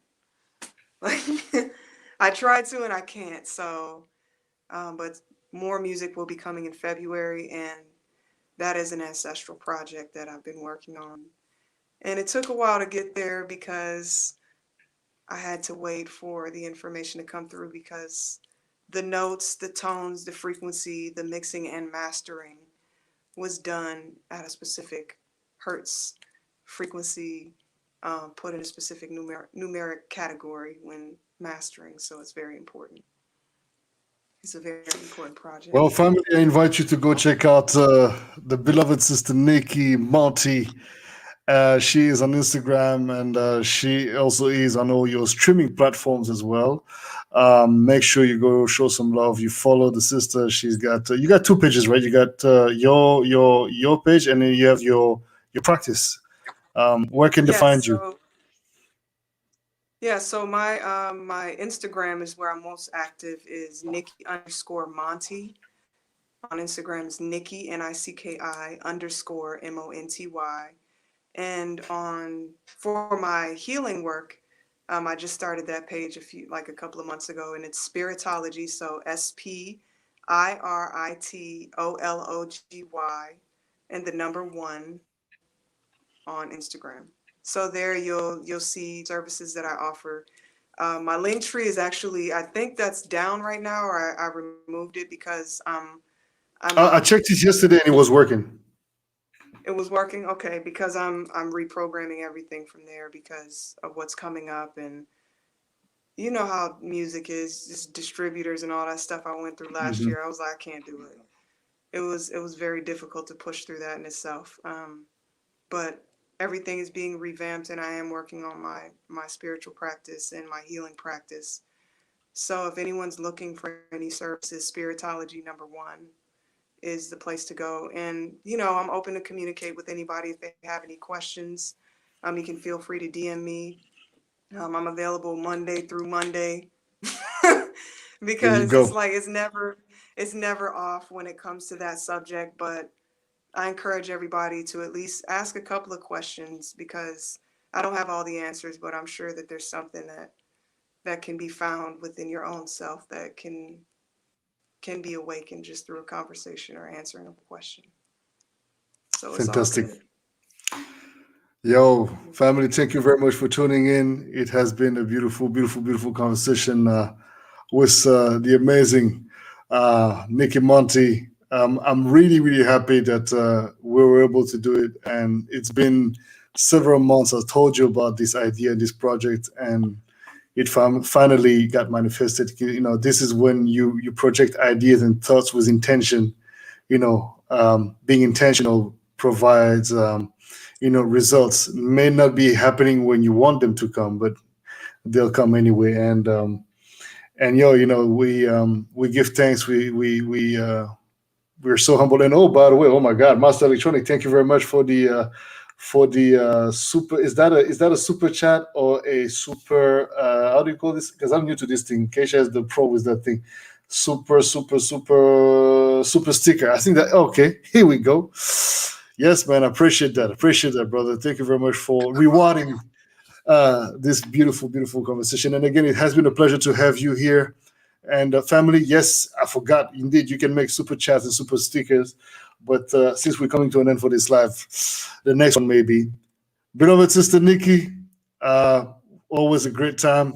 And you guys don't understand. I always have the privilege to access Nikki, obviously on various occasions where we just get on the phone and just talk for hours about so many topics, including one that I think we would have to do another time, the music industry, for which you have quite some knowledge. And I would love to have Keisha during that time with us when we do that, because there's going to be quite a good interaction, and also your experience with Bad Boys and all this era and all this time that you've had with these folks, and just shed some light on things that we may not know, share some interesting stories, and or at least knowledge and wisdom.